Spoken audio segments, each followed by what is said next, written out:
Oke, kita mulai lagi perjalanan. Assalamualaikum, sobat sekalian. Kita mau apa namanya? Mulai perjalanan lagi. Ini kita start dari Simpang Randu, Seputih Banyak. Kita mau menuju ke metro.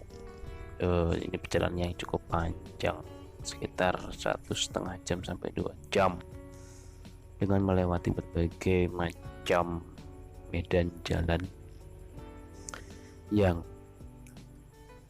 mana ini karena malam jadi gelap gulita. Jadi ini melewati jalan lintas timur. Jalan lintas timur ini akan melalui beberapa tempat. Yang pertama ini Putih Banyak, setelah itu melewati Purbolinggo ya, Purbolinggo. Kalau yang di Jawa Timur itu namanya Probolinggo, di Lampung adanya Purbolinggo. Setelah Purbolinggo nanti ketemu Sukadana. Setelah Sukadana nanti kita baru sampai ke Pekalongan ya. Sukadana habis, kemudian Pekalongan. Setelah Pekalongan baru sampai di kota metro. Untuk perjalanan dari Seputih Banyak ke Purbolinggo, kita akan melewati apa namanya, hamparan ladang di sebelah kanan dan kiri. Jadi apa namanya, sebenarnya kan ini di siang hari, itu ada di video yang lainnya kayaknya ya. Kalau siang hari sih bagus, kita akan melihat pemandangan ladang. Sini banyakkan ladang. Kalau sawah sepertinya tidak ada di daerah sini, karena memang suplai airnya kurang, jadi kurang memadai untuk disebut sawah. Dan di sini para petani memilih untuk berkebun dengan apa namanya, dengan komoditas kebunnya itu berupa singkong, mayoritas singkong. Maka di sini ada pabrik singkong, ada beberapa. Kemudian selain itu ada juga kebun apa namanya, karet ya, kebun karet. Dan juga ya kadang ditanami dengan jagung ya, dan lain-lain lah, seperti yang tampak di situ ya. Suasananya gelap gulita, tidak ada lampu kanan kiri, tidak ada lampu penerangan sama sekali. Bahkan ketika waktu sudah di atas jam 9, di atas jam 10, jalan ini sangat sepi. Hanya ada beberapa kendaraan yang lewat. Ho. Ya, intinya untuk melewati jalan ini tidak direkomendasikan untuk berkendara di atas jam 9, jam 10 sebenarnya. Ya dianjurkan di bawah jam itu ya. Bahkan ya ini kan jalan lintas, maka yang banyak melewati jalan ini sebenarnya truk, peti kemas, atau peti kemas nggak lewat sini ya, mobil-mobil truk, pokoknya truk angkutan itu banyak yang lewat sini.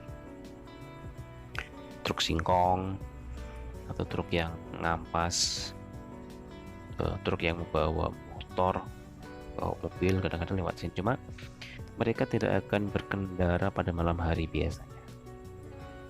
Mereka akan start dari pukul 5:30 itu mulai ramai, sampai paling malam itu jam 9 sampai pol jam 10.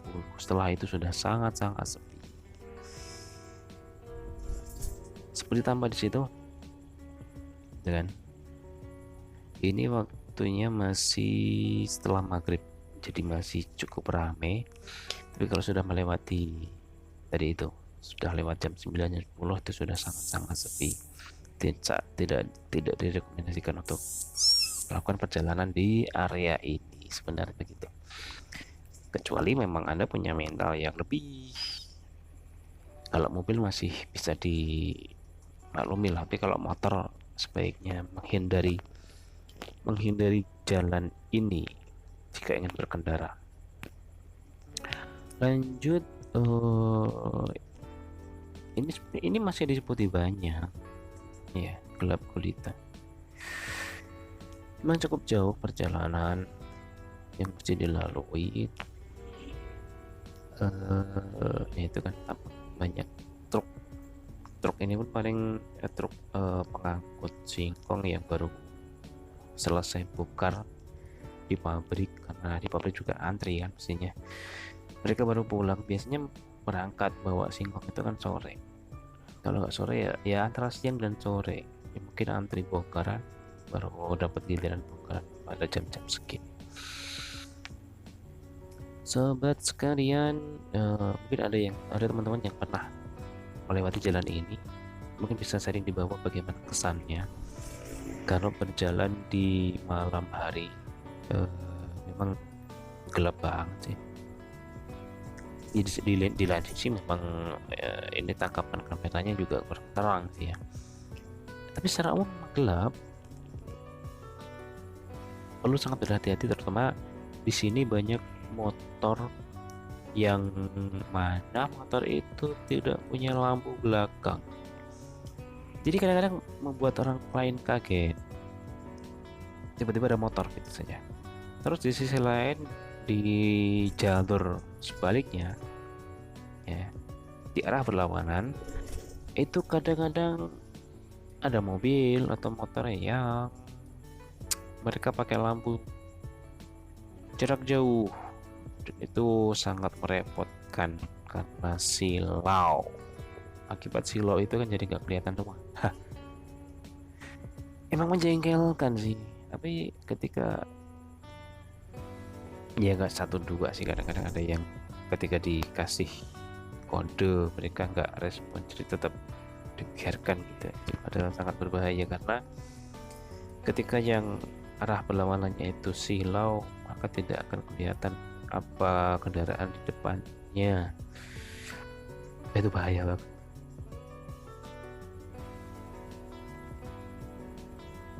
Ini mas, oh ini sudah masuk Probolinggo ya? Iya, kayaknya iya. Iya nggak sih?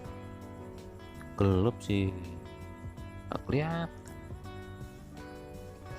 Udah sampai Probolinggo belum? Gelap banget, gelap banget.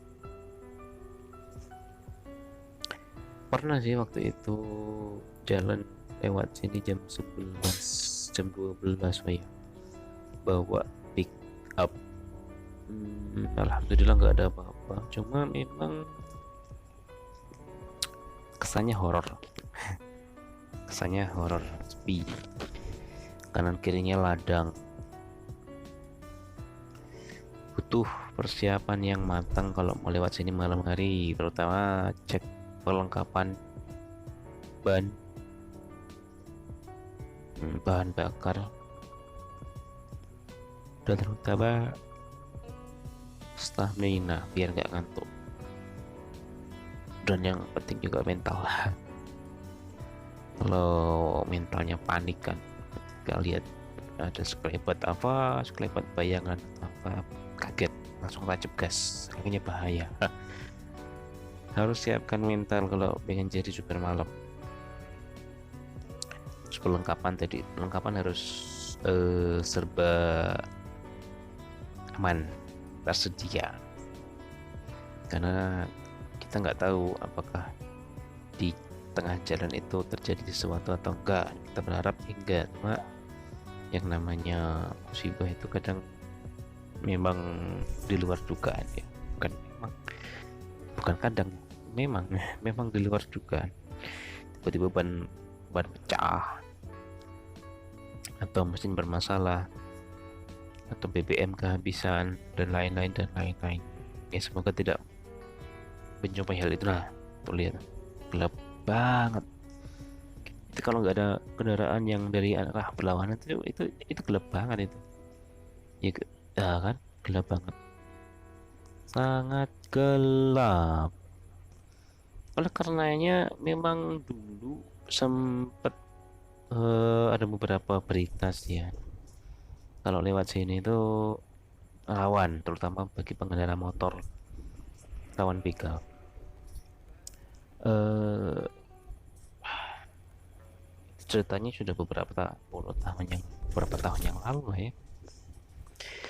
Kurang tahu kalau sekarang, semoga sudah aman. Cuma ya yang namanya tindak kejahatan itu bisa terjadi di mana-mana sih ya, dimanapun. Cuma entah kenapa apa namanya, persepsi orang ketika menyebutkan jalanan di daerah Lampung itu sering diidentikan dengan sebuah tindak kriminal, begal. Padahal di kota-kota besar juga nggak sedikit yang kejadiannya terekam di CCTV dan disiarkan di televisi. Cuma memang kalau untuk wilayah Lampung tidak ada CCTV sih kan, karena kebanyakan di tengah kebun kejadiannya itu. Kalau di kota jarang, malah jarang.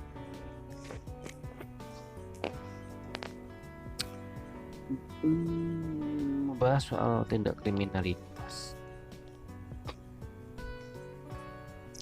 memang cerita tentang begal dan lain-lain itu cukup ramai sih ya.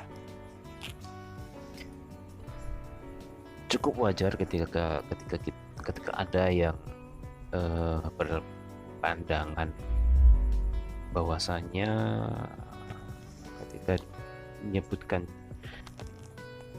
jalanan lintas di Lampung, kemudian ada orang yang berpersepsi bahwasanya selalu rawan. Ya nggak ada yang salah atas persepsinya itu, mungkin karena info yang dia dapatkan seperti itu. Cuma memang kita perlu bandingkan dengan berita-berita yang ada, apakah benar begitu atau tidak, sehingga kita tidak termakan oleh kabar-kabar saja, sehingga kita memiliki rasa takut yang berlebihan ketika melintasi jalan-jalan di sini. Begitu. Tidak semua titik di jalan lintas itu rawan, cuma memang ada beberapa titik yang sebaiknya dijauhi, terutama ketika malam hari. Seperti di sini kan, kita pernah ulas di video sebelumnya soal kenapa jalanan lintas di Lampung itu sering disebut rawan. Ya, di sana disebutkan bahwasanya alasannya itu salah satunya karena jarak antara kampung dengan kampung lainnya itu cukup jauh, bisa 5 kilo, 10 kilo, bahkan 20 kilo baru ketemu kampung yang lain. Dan di antara kampung itu yang ada adalah kebun, ladang. Ya, kalau sawah kurang tahu di mana. Ini jelas itu kebun, ladang, kadang melewati kebun karet yang cukup luas, dan kebun karet itu cukup mudah untuk dijadikan tempat persembunyian bagi orang-orang yang berniat buruk. Ada juga kalau di lintas tengah, di daerah mana itu, di lintas timur juga ada yang arah Menggala, itu kan ada pabrik gula ya, namanya pabrik gula. Jadi sepanjang jalan itu yang ada adalah kebun tebu, dan itu jaraknya jauh sekali dan sangat berbahaya ketika dilalui sendirian. Dan termasuk di jalanan ini, lintas timur ini masuk di Probolinggo ya. Ya, sudah masuk Probolinggo. itu sudah jalan menuju ke Sukadana. Ya, dan di jalanan ini ya, untuk perjalanan dari Putih Banyak menuju Sukadana itu sudah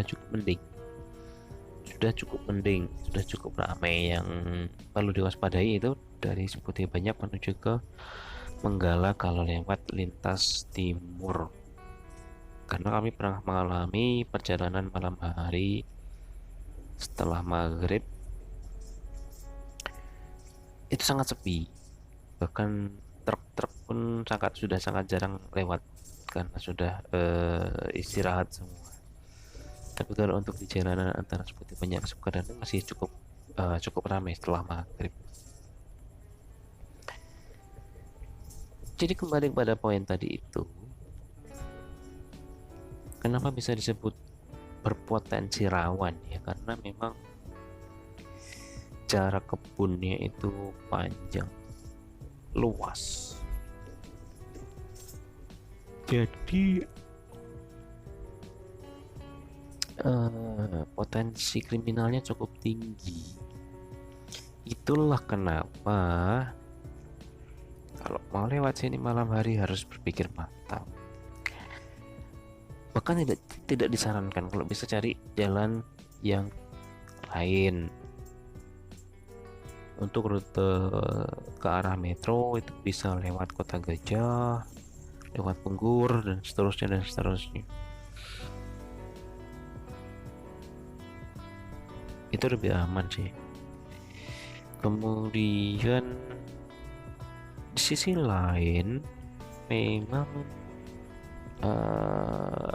ada beberapa titik di mana jalanan itu sangat jelek, rusak parah banget, seperti lubang yang ada di video sebelumnya itu kan, kayak kolam. Dan potensi kejahatan di jalan-jalan seperti itu juga cukup tinggi, apalagi bagi pemotor. Bagi pemobil saja itu masih beresiko kalau ada yang melempar batu atau kalau ada yang melempar telur, itu sangat berbahaya. Apalagi bagi yang bawa motor, itu akan sangat mudah untuk mengundang potensi adanya tindak kriminal. Jadi begitu. Rutenya masih panjang. Ini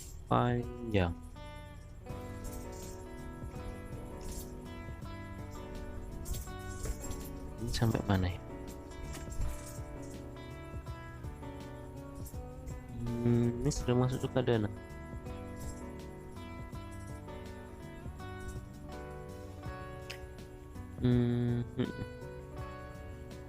Di sini nih masuk Sukadana di sini.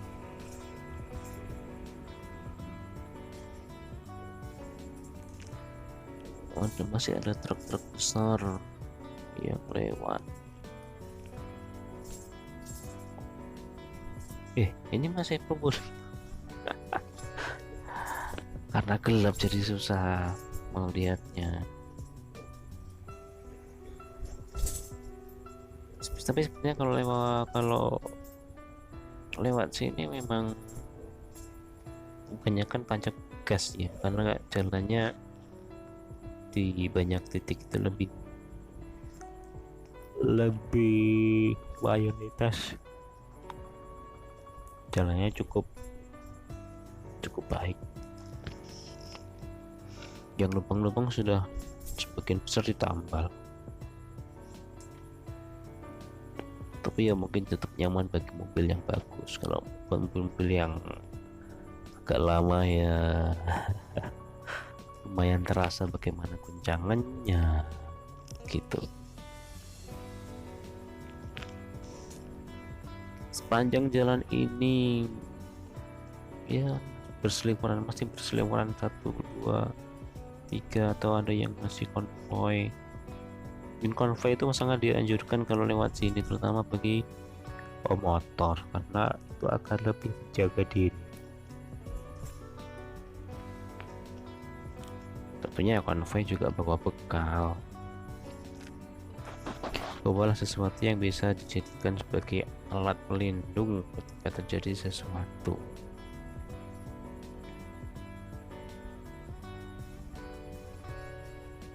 Tuh kan, lampunya sih low banget. Bahaya, bro.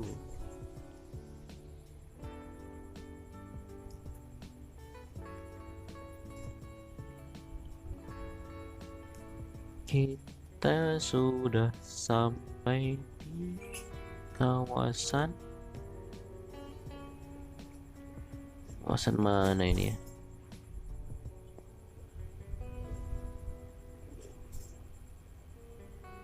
Ini masih Purbolinggo ya? Gelap sih. Iya, ini Purbolinggo.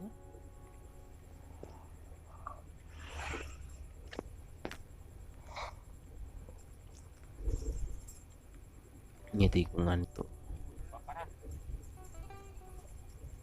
Ya lampunya lumayan lah.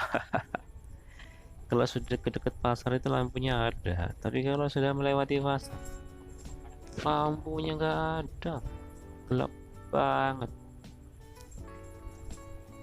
Oh iya, kita baru sampai di Purbolinggo ternyata, kawan-kawan. Dan di sini kita bisa rehat sejenak. Di situ ada mart-mart, ada penjual gorengan, ada makanan-makanan.